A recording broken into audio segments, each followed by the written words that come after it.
दोस्तों, एनवीएन के चक्रव्यूह में आपका स्वागत है। आज हम जम्मू कश्मीर के चुनाव पर चर्चा करेंगे।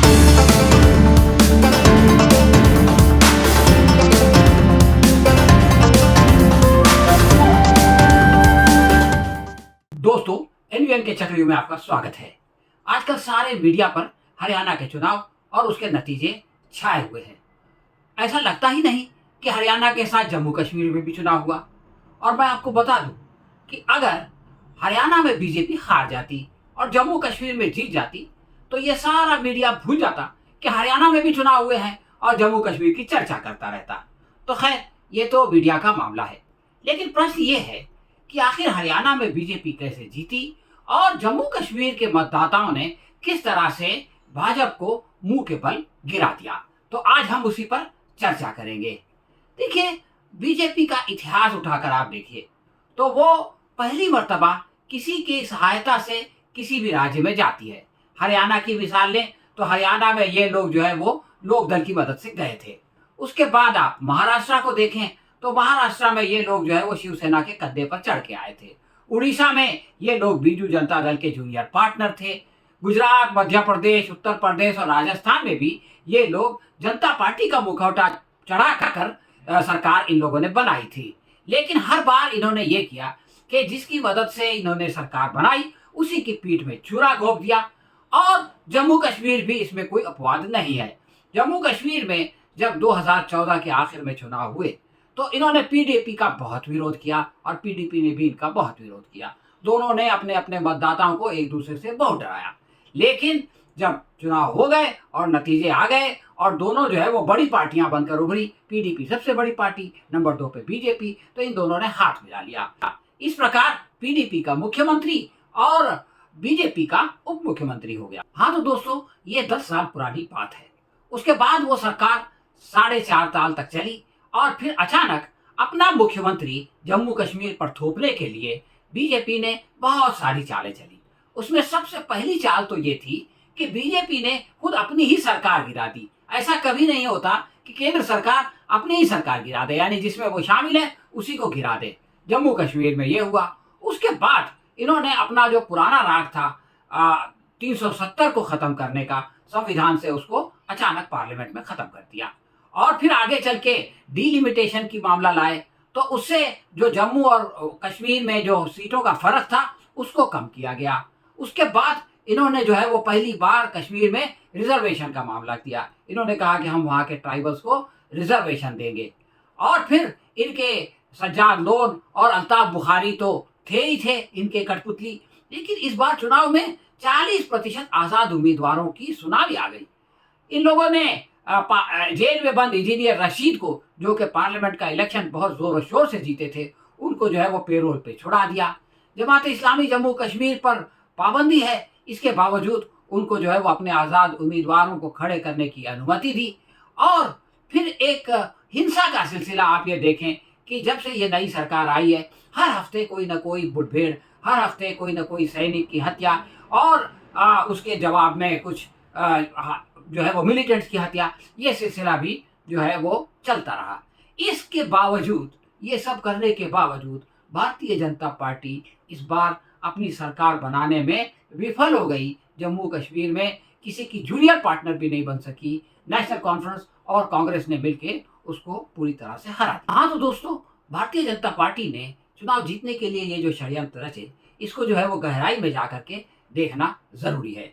बीजेपी का ये दावा था कि कश्मीर की जो है वो एकता और कश्मीर की प्रगति के रास्ते में सबसे बड़ी रुकावट 370 है। अगर ये खत्म हो जाएगी तो जो है वो वहाँ से अलगाववाद खत्म हो जाएगा, वहाँ पे हिंसा खत्म हो जाएगी, वहाँ पे आतंकवाद खत्म हो जाएगा, सारी समस्याएं अपने आप हल हो जाएंगी। और फिर जो है वो इसके जरिए से भारतीय जनता पार्टी ये चाहती थी कि पूरे देश में ये बताए कि देखिए, जो काम कांग्रेस नहीं कर सकी वो हमने कर दिया और कश्मीर को फतेह कर लिया। 370 को खत्म करने के बाद सबसे पहला चुनाव हरियाणा और महाराष्ट्र का आया। हरियाणा में बहुत सारे लोग फौज में जाते हैं तो उनको उम्मीद थी कि ये जो फौजी माहौल है इसका फायदा उसको मिलेगा और 370 को वो लोग भुला सकेंगे। लेकिन ऐसा नहीं हुआ। महाराष्ट्र में जिस वक्त चुनाव की मुहिम चल रही थी, इत्तेफाक से महाराष्ट्र का एक सैनिक कश्मीर में मारा गया। उसकी लाश आई और चुनाव प्रचार के दौरान उसका बहुत चर्चा हुआ कि देखो यही हो रहा है और इसीलिए हमने 370 खत्म किया है। इसी प्रकार हम ये देखते हैं कि 2020 में जब बिहार में चुनाव हुए तो वहाँ का भी एक फौजी जो है वो जम्मू कश्मीर में मारा गया। लेकिन ये कि उस वक्त 20 को भुनाने की कोशिश की गई। लेकिन आपको ये जान के ताज्जुब होगा कि हरियाणा में भारतीय जनता पार्टी 2019 से पहले अपने बलबूते पे जीती थी और 2024 में फिर अपने बलबूते पे जीत गई। लेकिन 2019 में उसको वो सफलता नहीं मिली, बल्कि उसको जेजेपी की मदद से सरकार बनानी पड़ी। इसका मतलब 370 का जादू हरियाणा में नहीं चला। महाराष्ट्र में बीजेपी की जो है वो सरकार थी और देवेंद्र फडणवीस जो है वो चीफ मिनिस्टर थे। लेकिन 2019 में उनकी सीटें कम हो गई और फिर उद्धव ठाकरे सीएम बन गए। इस तरह से महाराष्ट्र में भी 370 का कोई फायदा नहीं हुआ। इस बीच दिल्ली में चुनाव हुआ, वहां भी 370 की बात हुई, दिल्ली में भी बीजेपी हार गई। झारखंड के चुनाव में भी ये मसला उठाया गया, हेमंत सोरेन ने वहां भी उनको हरा दिया। और बिहार में भी आप ये देखें कि भारतीय जनता पार्टी को अपेक्षित कामयाबी नहीं मिली। तो इतनी सारी नाकामियों के बाद बीजेपी ने राष्ट्र स्तर पर तो 370 का राग बंद कर दिया।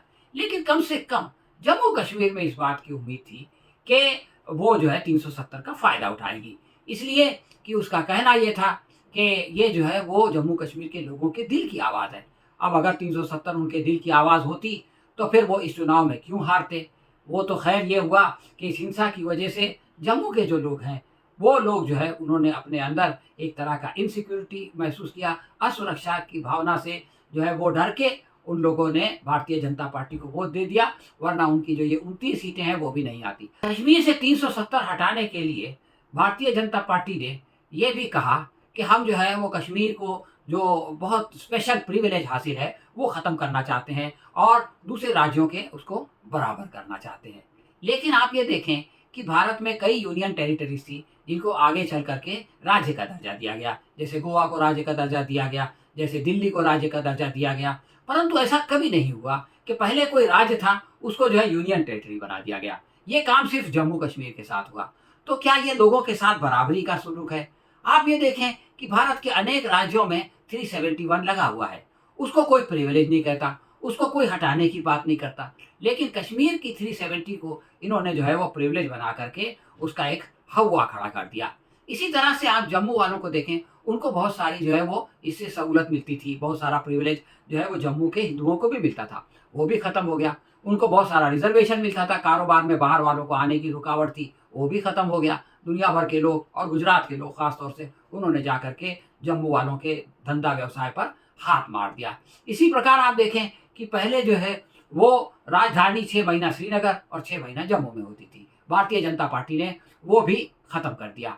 तो और सबसे खास बात यह है कि आप ये कहते हैं कि सारों को हम बराबर करना चाहते हैं, तो किसी और राज्य में गवर्नर को इस बात की इजाज़त नहीं है, अनुमति नहीं है कि वो अपनी मर्जी से 5 लोगों को जो है वो नियुक्त कर सके। लेकिन जम्मू कश्मीर में गवर्नर को ये प्रिविलेज था। अब 370 खत्म हो गया तो इसको भी खत्म हो जाना चाहिए था, लेकिन ऐसा नहीं हुआ। भारतीय जनता पार्टी जिस चीज़ को अपने लिए फायदेमंद समझती है उसको बाकी रखती है, और जिस चीज़ को फायदेमंद नहीं समझती उसके खिलाफ जो है वो हंगामा करके और उसको ख़त्म करके उसका क्रेडिट लेती है। अब आप ये देखिए कि इस बार क्या हुआ। पहले जो गवर्नर होता था उसने वो जो है वो अपनी तरफ से 5 लोगों को नियुक्त करता था और ये काम करने के लिए वो वहाँ के मुख्यमंत्री से सलाह मशवरा करता था। लेकिन इस बार जो भारतीय जनता पार्टी के लेफ्टिनेंट गवर्नर हैं मनोज सिन्हा, उन्होंने नए मुख्यमंत्री के आने से पहले ही 5 लोगों को, 5 भगवाधारियों को, भाजपा वालों को जो है वो नियुक्त कर दिया। तो ये तो सरासर धांधली है।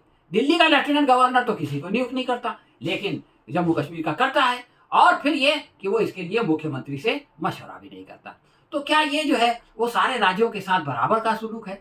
ये एक बात न सिर्फ ये कि जो है वो कश्मीर के मुसलमानों के खिलाफ है, बल्कि जम्मू के हिंदुओं के भी खिलाफ है। लेकिन ये कि उनको जो है वो डरा डरा के और हिंसा का जो है वो सिलसिला चला के और नफरत फैला करके उनको भारतीय जनता पार्टी अपने साथ लेने में सफल हो जाती है। मैंने अभी आपको बताया था कि भारतीय जनता पार्टी ने अपनी ताकत को बढ़ाने के लिए 2022 में डिलिमिटेशन किया और कश्मीर की जो सीटें हैं वो 90 तक पहुंचा दी। अब आप देखिए इसमें भी डंडी मारी गई। जम्मू में जो है वो सांबा, राजौरी और कठुआ के 3 जो है वो नए क्षेत्र डाले गए, जबकि कश्मीर में सिर्फ कुपवाड़ा। यानी ये जो गैप था वो 46 विधायक आते थे और जम्मू से 40 विधायक आते थे। अब उसको कम करके जो है वो कश्मीर से केवल 47 और जम्मू से 43 यानी 3 का गैप जो है वो रखा गया।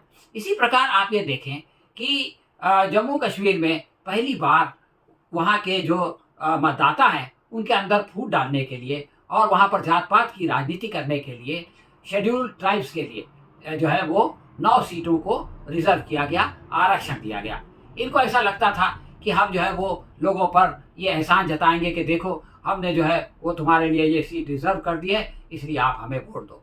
लेकिन भारतीय जनता पार्टी को इसमें भी मुंह की खानी पड़ी। वो सारे क्षेत्र जो रिजर्व किए गए थे उन पर जो है वो भारतीय जनता पार्टी के उम्मीदवार हार गए। अब आप देखें कि जिस दिन चुनाव के नतीजे आ रहे थे उस दिन जो भाजपा के अध्यक्ष हैं जम्मू कश्मीर के, रविंद्र रैना, उन्होंने सुबह सुबह ये दावा किया कि हम जो है वो 30 से 35 सीटें जीतेंगे और वादी में यानी कश्मीर में हमारे 15-20 जो है वो ऐसे अपक्ष उम्मीदवार जीतेंगे जिनको के हम समर्थन कर रहे हैं और जीतने के बाद वो हमको समर्थन करेंगे।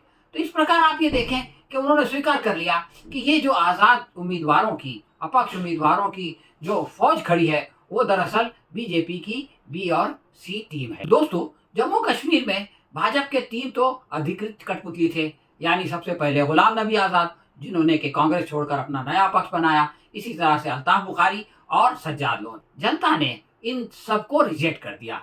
सज्जाद लोन किसी तरह अपनी सीट बचाने में कामयाब हुए, लेकिन अल्ताफ बुखारी तो खुद भी हार गए। इंजीनियर रशीद ने लोकसभा चुनाव में उमर अब्दुल्ला को हराया था और बहुत बड़े फर्क से हराया था, 1.5 लाख वोट से हराया था। तो बीजेपी ने सोचा कि अगर हम इंजीनियर रशीद को भेजेंगे तो उसकी वजह से ये बहुत सारे लोगों को जिता सकेंगे और हम उनमें से कुछ लोगों को खरीद कर अपनी सरकार बना सकेंगे। इसलिए इंजीनियर रशीद को चुनाव प्रचार के लिए जेल से भेजा गया, परंतु उनके भाई खुर्शीद के सिवा उनकी पार्टी के सारे उम्मीदवार हार गए। जमात इस्लामी जम्मू कश्मीर के भी सारे उम्मीदवारों को वहाँ की जनता ने रिजेक्ट कर दिया। भारतीय जनता पार्टी के साथ पिछली मर्तबा तकरीबन 28 सीटें जीतने वाली पीडीपी ने इस बार चुनाव लड़ा तो उसको केवल 3 सीटें मिली। इससे पता चलता है कि जो लोग भारतीय जनता पार्टी के साथ गए उनके साथ जो है वो कैसा सुलूक करती है जनता। ये जो चुनाव हुआ और जो जनता ने बीजेपी को धोबी पछाड़ किया, दरअसल इस पर जो है वो कश्मीर फाइल का सीक्वल 2 बनना चाहिए। और मैं आपको विश्वास दिलाता हूँ कि अगर इसका दूसरा सीक्वल बना तो वो जो है वो पहले सीक्वल को भुला देगा, वो जो है उससे कहीं ज़्यादा रोचक और दिलचस्प होगा। हाँ तो दोस्तों, ये था हमारा आज का चक्र व्यू। आपको कैसा लगा हमें कमेंट बॉक्स में लिख के बताएं और अगर पसंद आया हो तो इसे लाइक और शेयर करें।